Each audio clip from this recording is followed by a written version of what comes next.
સીમાનો પતિ બે સંતાનોને છોડીને દુનિયામાંથી ચાલ્યો ગયો. મોહલ્લાના લોકોએ થોડા દિવસ ખાવાનું આપ્યું, પરંતુ ધીમે ધીમે ઘરમાં કંઈ બચ્યું નહીં.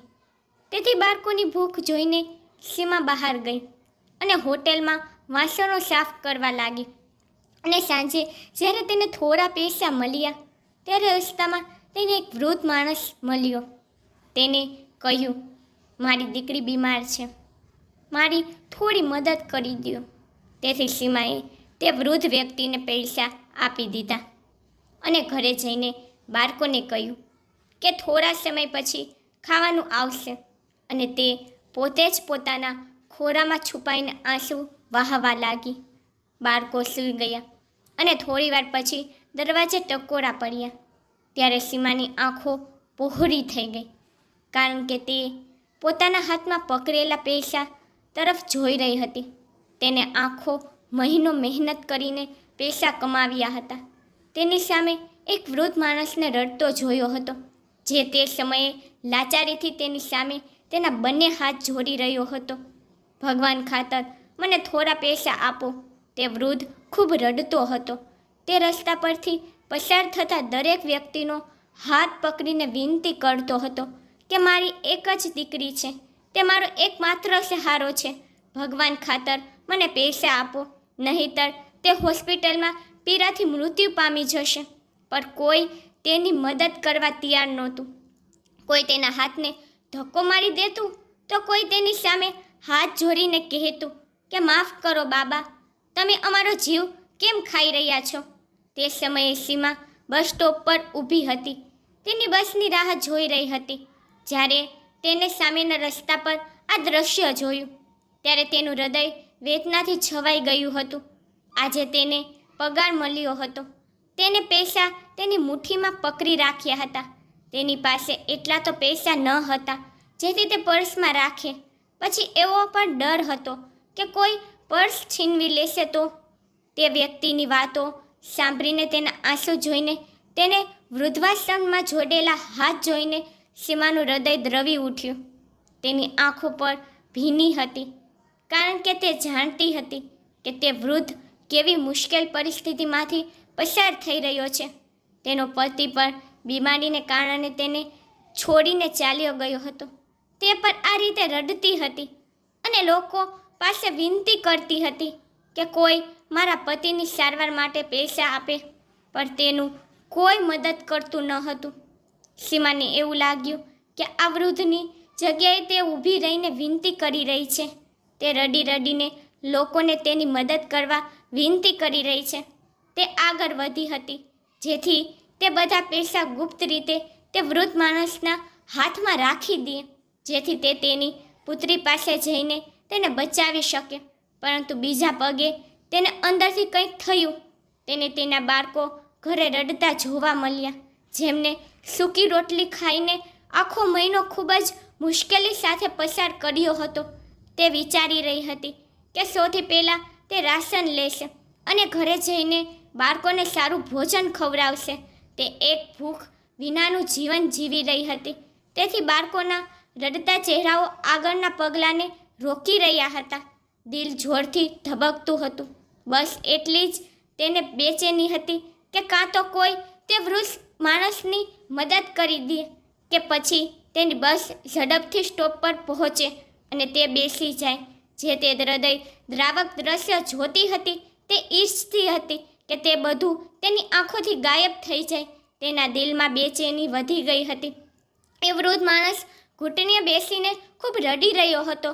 આકાશ તરફ જોઈને વિચારી રહ્યો હતો કે આ દુનિયામાં એવો કોઈ તારો ભક્ત નથી જે મારી મદદ કરી શકે. તારી દુનિયા લાગણીઓ અને સહાનુભૂતિથી સંપૂર્ણપણે ખાલી છે. જો હું ખાલી હાથે હોસ્પિટલ જઈશ તો મારી દીકરી મારી સામે લાચાર નજરે જોઈને કહેશે કે જીવા માંગે છે. તેનું જીવન થોડા પૈસા પર આધારિત છે. હું તેને મરતી જોવા નથી માંગતો. કૃપા કરીને ભગવાન મારી પરીક્ષા ન લ્યો. હું આ નહીં જોઈ શકું.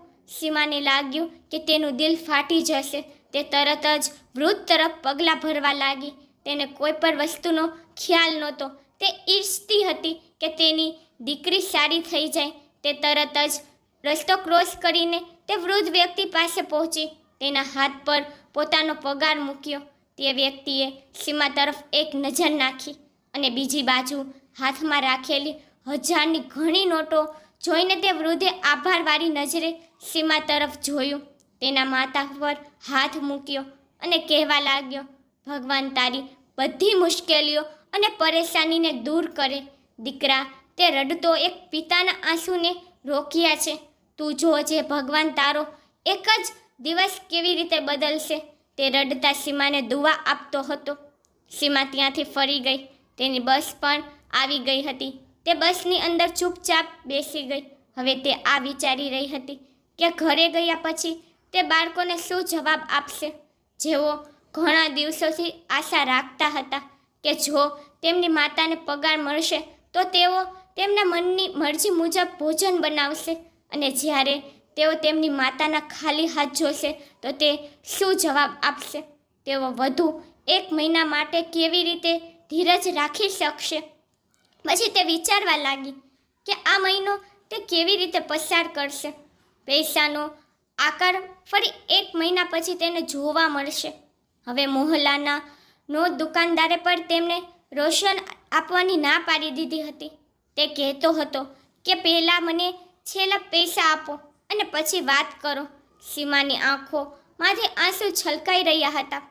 તેને બધું યાદ આવવા લાગ્યું. તેના પતિ જ્યારે હાજર હતા તેથી તેના ઘરમાં કોઈ વસ્તુની કમી ન હતી. બાળકો સારી શાળાઓમાં ભણતા હતા. તે ખૂબ જ સમૃદ્ધ હતા, તેથી કોઈ ગરીબી ન હતી. સારું ખાતા પીતા હતા. તેને 2 બાળકો હતા. બંને દીકરાઓ હતા. તે બંનેની ઉંમર 9 વર્ષની હતી. પરંતુ પતિની માંદગી દરમિયાન તેને ઘરની દરેક કિંમતી ચીજ વસ્તુઓ વેચી નાખી હતી. બસ એક રહેવા માટે માત્ર એક ઘર જ બાકી હતું. તેને તેના તમામ દાગીના, કિંમતી વસ્તુઓ અને ઘરની વસ્તુઓ વેચી દીધી હતી અને તે પૈસા તેના પતિમાં રોકાણ કર્યા હતા. બધું કર્યા છતાં પતિ સારો ન થયો તો તે લોકો પાસે મદદ માંગવા લાગી. પરંતુ તે સમયે તેને પોતાના લોકોનું સાચું સ્વરૂપ જોયું હતું. બધાએ પૈસા આપવાની ના પાડી દીધી હતી. તે બધાના ઘરે જઈને ભીખ માંગતી હતી. વારંવાર કહેતી કે મારી મદદ કરો, પરંતુ કોઈએ તેની મદદ કરી નહીં. પતિના અવસાન બાદ થોડા દિવસો સુધી મોહલ્લાના લોકોએ તેની મદદ કરી હતી. કોઈ થોડા પૈસા આપી જતું, તો કોઈ ઘરે રાશન આપતું હતું, તો કોઈ રાંધેલું ભોજન આપતું હતું. એ પણ તેમનું અહેસાન હતું કે તેને થોડા દિવસ સીમાનું ધ્યાન રાખ્યું હતું. પણ હવે ધીમે ધીમે બધા તેને ભૂલી જવા લાગ્યા. તે ક્યાં સુધી કોઈના આધાર પર બેસી શકે. બાળકોએ શાળાએ જવાનો આગ્રહ કર્યો ત્યારે 1 મહિનો વીતી ગયો હતો, પરંતુ તેની પાસે શાળામાં ભરવા માટેની ફી નહોતી. તેને યાદ આવ્યું કે તેના બંને પુત્રો પ્રથમ સ્થાન મેળવતા હતા, તેથી તે તેમની સાથે શાળાએ ચાલી ગઈ. કારણ કે શાળાના કર્મચારીઓ તે બંને મફતમાં ભણવા માટે હા પાડી. જ્યારે સીમાએ બાળકોને શાળાના પ્રિન્સિપલને આ વાત કહી તો તેના કપાળ પર ગુસ્સો આવી ગયો. કહેવા લાગ્યા, અમે અનાથાશ્રમ ખોલ્યું નથી જેથી અમે બાળકોને મફત શિક્ષણ આપીશું, અને આ ખાનગી શાળા છે. સીમાએ કહ્યું કે તેને ક્યાંય નોકરી મળશે કે તરત જ તે બાળકોની ફી ભરી દેશે, પરંતુ ભગવાનની ખાતર બાળકોનું વર્ષ બગાડો નહીં. મેડમે કહ્યું કે ના, જો તેમને આ રીતે બાળકો પર દયા કરવા લાગી તો શાળાના અડધાથી વધુ બાળકો મફત ભણવા આવશે. તેને સ્પષ્ટપણે આમ કરવાનું કહ્યું કે તમારા બાળકોને સરકારી શાળામાં મોકલી દો, ત્યાં ભણતર મફત છે. જ્યારે સીમા બાળકોને પાછી લઈ આવી, તે એ જ વિચારતી હતી કે તે તેના બંને પુત્રોને સરકારી શાળામાં મોકલશે. તે ચોક્કસપણે તેમને શિક્ષણ અપાવશે. પછી બીજા દિવસે તેને તેના બંને પુત્રોને સરકારી શાળામાં દાખલો કરાવ્યો અને તે બીજાના ઘરે કામ કરવાનું શરૂ કર્યું, જેથી તે તેના બાળકોને ખવડાવી શકે. પરંતુ પૈસા પૂરતા થતા ન હતા. તેનાથી માત્ર તે લોટ ખરીદી શકતી હતી અને પછી થોડી ખાંડ અને તેલ લઈ આવતી અને બાળકોને પરાઠા પર ખાંડ નાખીને આપી દેતી.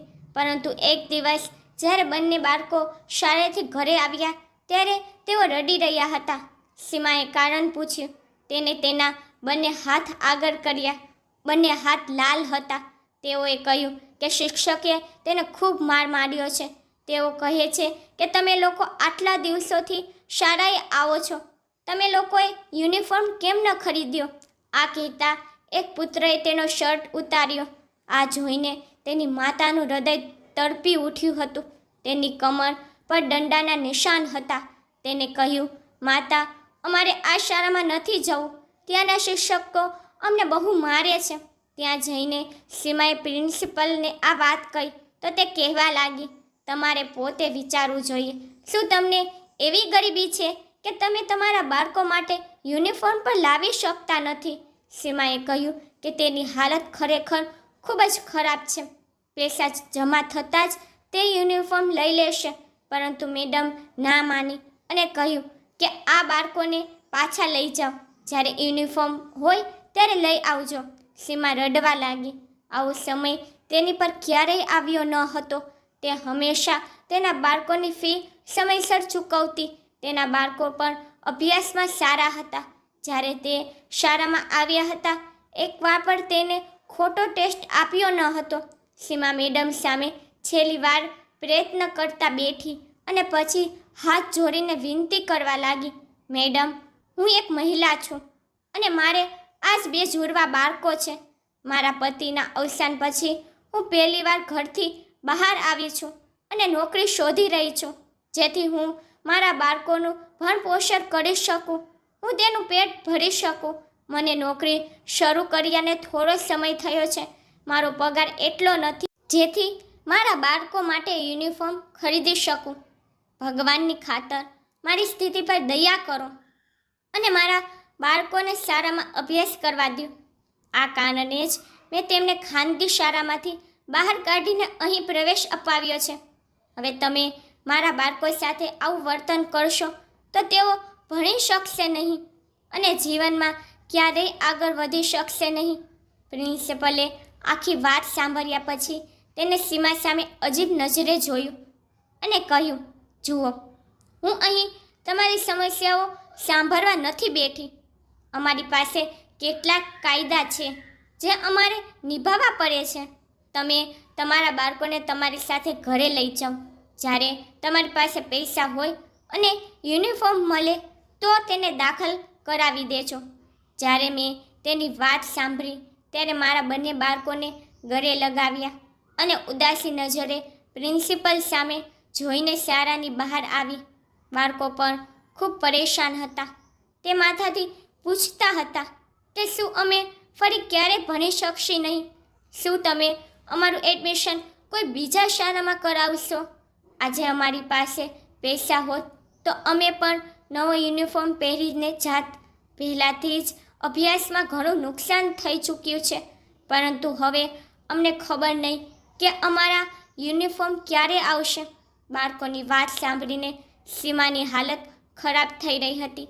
તે ઘરે આવીને બાળકોને સાંત્વના આપતા કહેવા લાગી કે તમે ચિંતા ન કરો, હું બીજું કોઈ કામ શોધી લઈશ જેથી હું વધુ પૈસા કમાઈ શકું અને તેમને યુનિફોર્મ પર મળે. બીજા દિવસે તે થિયેટરોમાં જઈને કામ માંગવા લાગી, પરંતુ કોઈએ તેને નોકરી પર રાખી ન હતી કે કોઈને નોકરાનીની જરૂર નહોતી. આખો દિવસ કામ શોધ્યા પછી જ્યારે તે ઘરે પાછી આવી ત્યારે બાળકો તેમની માતા તરફ જોવા લાગ્યા, પરંતુ તે ખાલી હાથ હતી. તે દરરોજ નોકરી શોધતી રહી અને એક દિવસ પોતાના મોહલ્લામાંથી બહાર આવીને એક શહેરમાં પહોંચી ગઈ. ત્યાં તેને એક હોટેલ જોયું જ્યાં એક 12 વર્ષનો છોકરો વાસણો ધોતો હતો. ત્યાં એટલા બધા વાસણો હતા તે ધોઈ શકતો ન હતો. તેથી સીમા હોટેલના માલિક પાસે ગઈ અને કહ્યું, સાહેબ, હું ગરીબ વિધવા છું. મને તમારા હોટેલમાં કોઈ કામ માટે રાખી લ્યો. હું વાસણો સાફ કરી દઈશ. બદલામાં મને પૈસા આપજો. માલિકે જ્યારે તે મહિલાને જોઈ તો તેને તરત જ ના પાડી દીધી. તેને કહ્યું, ના ના, હું અહીં કામ કરવા માટે કોઈ મહિલાને નથી રાખતો. અહીં કામ કરતા નોકરો બધા પુરુષો છે. પછી કાલે કંઈ થઈ જશે તો પછી તે બધું મારા પર આવશે. સીમા હાથ જોડીને રડવા લાગી અને કહ્યું, હું તમામ કામ સંપૂર્ણપણે પડદા સાથે કરીશ. ભગવાનની ખાતર મારી સ્થિતિ પર દયા કરો. મારા બાળકો ભૂખ્યા છે, મારે કામની જરૂર છે. તેના આંસુ જોઈને માલિકનું હૃદય દ્રવી ઉઠ્યું અને સીમાને તેની હોટેલમાં વાસણો ધોવા માટે રાખવાની ફરજ પડી. સીમાને તો ખુશીની કોઈ સીમા ન રહી. તે સીમાને વધારે પગાર આપતો હતો. સીમા ખુશ હતી કે તે પૈસાથી તેના બાળકો માટે યુનિફોર્મ લેશે. તેને સવારથી સાંજ સુધી આ જ કામ કરવાનું હતું. જે ખાવાનું વધે તે માલિક સીમાને આપી દેતો. જે મહોલ્લામાં તે રહેતી હતી ત્યાં તેઓને જાણવા મળ્યું કે સીમા હોટેલમાં જઈને ત્યાં પુરુષો સાથે કામ કરે છે અને ત્યાં વાસણો ધોવે છે. ઘણા લોકો અફવાઓ ઉડાડવા લાગ્યા અને સીમાને સારું ખરાબ કહેવા લાગ્યા. કેટલીક ગામની મહિલાઓ સીમાના ઘરે આવી અને કહેવા લાગી કે આ શું વાત છે? શું તને તારા પતિના માનની બિલકુલ પરવા નથી? તું આ ક્યાં હોટેલમાં કામ કરે છે? તને બીજી કોઈ જગ્યા મળી નહીં? જ્યારે મેં આ સાંભળ્યું ત્યારે મને આશ્ચર્ય થયું. પહેલાં તો તે ચૂપ રહી, પરંતુ જ્યારે લોકો હદ વટાવવા લાગ્યા તો તે રડવા લાગી. તે કહેવા લાગી કે હું ક્યાં સુધી તમારી સામે હાથ ફેલાવતી રહું? ક્યાં સુધી હું તમારા દરવાજા પર નજર રાખું કે કોઈ આવીને અમને લોટ અને શાકભાજી આપે છે કે નહીં? તમે અમારું જીવન આનંદથી જીવો છો, પણ મારા બાળકોનું શું જે ભૂખે મરી જશે? મોહલ્લાનો તો કરિયાણાવાળોએ જે અફવા ફેલાવે છે કે હું હોટેલમાં કામ કરું છું, શું તમે તેને પૂછ્યું છે કે છેલ્લી વખત મને ક્યારે અનાજ આપ્યું હતું? જ્યારે પણ કોઈ વસ્તુ ખરીદવા જાઓ ત્યારે તે એવું કહીને ના પાડી દે છે કે પહેલાં જૂનો ઉધાર ભરો અને પછી બીજી વસ્તુઓ મળશે. જ્યારે તમે બધા પાછળ ફરી ગયા છો તો મારે તો કંઈક કરવું હતું, પણ ગામના લોકો ન માન્યા. તે સીમાને ખરાબ સ્ત્રી સમજવા લાગ્યા અને તેના પર દબાણ કર્યું કે તે આ મહોલ્લો છોડીને ચાલી જાય. ઘરની બહાર કામ કરતી સ્ત્રીઓને અમે સારી નથી માનતા. મોટી મુશ્કેલીથી સાથે તેને લોકોના ટોળા સાંભળ્યા હતા અને તેમ છતાં તે મક્કમ હતી, કારણ કે તે જાણતી હતી કે તે જે કરી રહી છે તે ખોટું નથી. તે પોતાના પુત્રોને ખવડાવવા માટે આવું કરી રહી છે. લોકોને શું છે, આજે સીમાના પાછળ પડ્યા છે, કાલે બીજા કોઈના પાછળ પડશે. ઘરમાં રાશન ન હોવા સમાન હતું. માત્ર એટલું જ બાકી હતું કે જો તે દિવસમાં એક જ વખત ખાય તો લોટ માત્ર એક અઠવાડિયા સુધી ચાલી શકે. સીમા ચિંતા કરવા લાગી. તે થોડા દિવસો સુધી હોટેલમાંથી ખાવાનું લઈ આવતી, પરંતુ હવે તેના માટે કોઈ ખાવાનું વધતું નહોતું, કારણ કે હોટેલમાં કામ કરતા અન્ય નોકરમાંથી કોઈના કોઈ નોકર ભોજન લઈ જતો અને તેનો વારો ક્યારેય આવતો ન હતો. મજબૂરીથી બાળકોને ભૂખ્યા રહેવાની સ્થિતિ આવી ગઈ. તે 2 દિવસોમાં એક દિવસનું ભોજન ખાઈ શકતા હતા અને બાકીનો દિવસ પાણી પીને વિતાવતા. જ્યારે પરમા ઘરે આવતી ત્યારે તેઓ આશાથી તેના હાથ તરફ જોતા કે કદાચ આ વખતે પણ હોટેલમાંથી કંઈક લઈ આવે, પરંતુ ત્યારે તેના હાથ ખાલી હોય. સીમા તેના બાળકોને કહેવા લાગી, દીકરા, જેવો પગાર મળશે હું તમારા માટે સ્વાદિષ્ટ વાનગીઓ બનાવીશ. ત્યારે તમે લોકો તમારા મનની ઈચ્છા મુજબ ખાજો. ત્યારે બાળકો ખ્યાલી પુલાવ સાંભળીને ખુશ થયા અને તે સમયની રાહ જોવા લાગ્યા. દરેક રાત્રે આ જ વિચારતા હતા કે માને પગાર મળવામાં આટલા દિવસો બાકી છે. સમય હતો કે પસાર થવાનો નામ જ નહોતો લેતો. આખો દિવસ હોટેલમાં કામ કર્યા પછી સીમા થાકી જતી. તેને રાહ હતી તો માત્ર પગારની. 1 મહિનો પસાર થયો. જ્યારે તેના હાથમાં તેનો પગાર આવ્યો ત્યારે તેની આંખમાંથી આંસુ આવવા લાગ્યા. સ્મિત સાથે પૈસાને જોવા લાગી. કોણ જાણે કેટલા અઠવાડિયાથી તે આ પૈસાની રાહ જોતી હતી.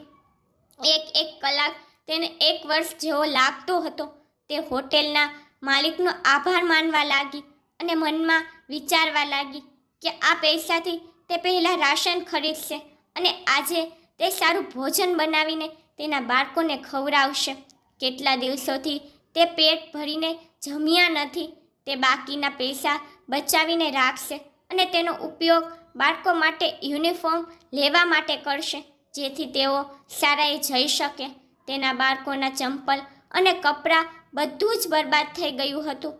પતિની સારવાર દરમિયાન ઘરમાં કંઈ બચ્યું ન હતું. દહેજની વસ્તુઓ પણ વેચી નાખી હતી, જેથી તે પોતાનું ઘર ચલાવી શકે. દિવસભરનું હોટેલનું કામ પતાવીને સીમા ઘરે જવા નીકળી. તે બસ પર આવતી જતી હતી અને આજે પણ તે પોતાનો બધો પગાર એક વૃદ્ધ વ્યક્તિને આપીને ઘરે પરત ફરી રહી હતી. બસ ધક્કો મારીને અટકી ત્યારે સીમાની આંખ ખુલી ગઈ. આંખોમાંથી આંસુ નીકળીને ગાલ પર પડી રહ્યા હતા, જેને તેને તરત લૂછી નાખ્યા. બસ સ્ટોપ આવી ગયું હતું, જ્યાંથી 10 મિનિટ આગળ તેને ઘરે પહોંચવાનું હતું. તેના પગલાં ભારે થઈ ગયા હતા. તે સમજી શકતી ન હતી કે તે ઘરે જઈને તેના બાળકોને કેવી રીતે સાંત્વના આપશે. હાથમાં એક રૂપિયો પણ ન હતો. જ્યારે બાળકોને તેને પૂછશે તો કેવી રીતે સમજાવશે કે તે પૈસા કોઈ વૃદ્ધને આપીને આવી છે. તે રસ્તો જે તે 7-8 મિનિટમાં પૂર્ણ કરતી હતી, આજે તેને 20 મિનિટ લાગી હતી. ઘરના દરવાજા પાસે પહોંચીને તેને ઊંડો શ્વાસ લીધો અને કહ્યું, એ ભગવાન, મારી મદદ કરજો. મને મારા બાળકોની સામે જવાની હિંમત આપજો. એટલે મેં મારા આંસુ સાફ કર્યા અને દરવાજો ખોલ્યો. દરવાજો ખુલવાનો અવાજ બાળકોને સાંભળતા જ તેઓ દોડીને બહાર આવ્યા. તેની નજર પહેલાં તેની માતાના ચહેરા તરફ અને બીજી નજર તેના હાથ તરફ હતી. તેઓ જાણતા હતા કે આજે માને પગાર મળશે અને સીમાએ કહ્યું હતું કે તે તેના માટે ઘણી વસ્તુઓ લાવશે. આજે તેઓ પેટ ભરીને ખાવાનું ખાશે. જ્યારે બાળકોએ તેની માતાના હાથ ખાલી જોયા કે ત્યારે તેઓ પ્રશ્ન કરવા લાગ્યા કે માં, આજે પણ તમને પગાર કેમ ન મળ્યો? તમે રાશન ન લઈ આવ્યા? આ સાંભળીને સીમા હસીને કહેવા લાગી, નાના દીકરા, મેં કહ્યું દીધું છે, થોડા સમય પછી બધી સામગ્રી આવી જશે અને તમે લોકો બેસો અને મને કહો કે તમે આજે આખો દિવસ શું કર્યું. આ રીતે સીમા તેના બાળકોને વાતોમાં ઉલઝાવીને રાખ્યા હતા. નબળાઈને કારણે તેના ચહેરા નિસ્તેજ થઈ ગયા હતા, પરંતુ આટલું હોવા છતાં જાણે ખોરાકની રાહ જોતા તેને એક નવી શક્તિ મળી હતી. તેઓ માતાને તેના આખા દિવસ વિશે કહેવા લાગ્યા. ઘણું મોડું થઈ ગયું હતું, પણ ખોરાક હજી આવ્યો ન હતો. બાળકો વારંવાર દરવાજા તરફ જોતા હતા અને બાળકો સીમાને પૂછતા કે માં, જમવાનું ક્યારે આવશે? અમને ખૂબ જ ભૂખ લાગે છે. સીમા એમને ખોટી સાંત્વના આપતી. સીમા દુપટ્ટામાં મોઢું છુપાવીને રડી રહી હતી કે તે તેના બાળકોને આખો મહિનો ખોરાક માટે તરપતા કેવી રીતે જોઈ શકશે. તેના બાળકો તેના પેટમાં પાણી પી પીને તેના પીડા ઘટાડવા માટે પ્રયાસ કરતા હતા.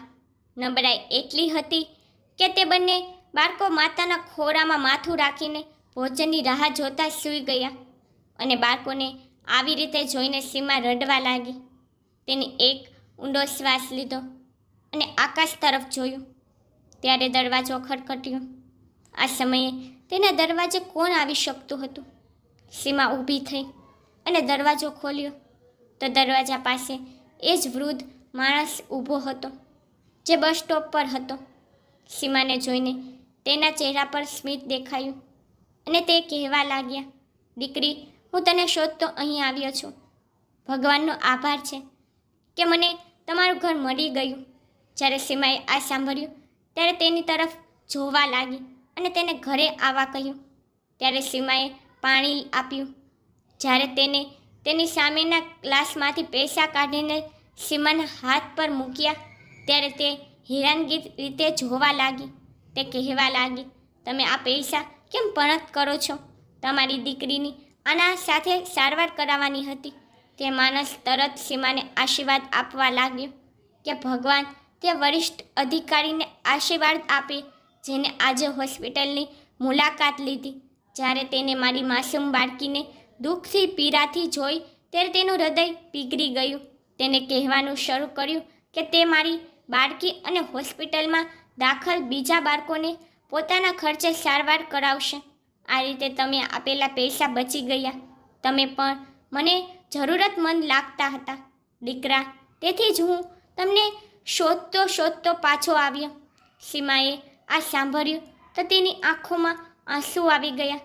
તે ઘરડાએ પૈસા આપ્યા અને ત્યાંથી નીકળી ગયો અને સીમા આ પૈસા જોઈ રડવા લાગી. તે એ પણ સમજી શકતી ન હતી કે તે કેટલી મોટી કસોટીમાંથી નીકળી ગઈ હતી. તે તરત જ ઘરની બહાર ગઈ અને રાશન લઈને આવી. તેને રસોઈ શરૂ કરી ત્યારે બાળકો સારી વાનગીની સુગંધ સૂંઘીને ઊંઘમાંથી જાગી ગયા. માતાને જમવાનું બનાવતા જોઈ બાળકો ખુશ થઈ ગયા. થોડા સમય પછી જ્યારે તેઓએ પેટ ભરીને ખાધું ત્યારે સીમા ભગવાનનો આભાર માનતી રહી, કારણ કે આ એક પરીક્ષા હતી જેમાં તે સંપૂર્ણ રીતે પાસ થઈ ગઈ હતી અને ભગવાન તરફથી તેને આશીર્વાદ મળી ગયો હતો. થોડા દિવસો પછી રસોઈયો હોટેલમાં કામ છોડીને ચાલ્યો ગયો. ત્યારે માલિકે સીમાને ભોજન બનાવવાનું કહ્યું. સીમાનું ભોજન એટલું સ્વાદિષ્ટ હતું કે માલિક તેની પાસેથી ભોજન બનાવવા લાગ્યો અને સીમાએ બંધ રૂમમાં ભોજન બનાવવાનું શરૂ કર્યું અને તેનો પગાર પણ વધી ગયો હતો. આ સીમાની પરીક્ષાના દિવસો હતા જે ભગવાન લઈ રહ્યા હતા અને જો સીમા આ પરીક્ષામાં પાસ થઈ તો ભગવાને તેના માટે ખુશીના બધા દરવાજા ખોલી દીધા. તો મિત્રો, તમને મારી સ્ટોરી પસંદ આવે છે તો લાઈક, શેર, સબસ્ક્રાઈબ કરી નાખજો. તમને મારી સ્ટોરી કેવી લાગી મને કોમેન્ટમાં જરૂરથી કહેજો.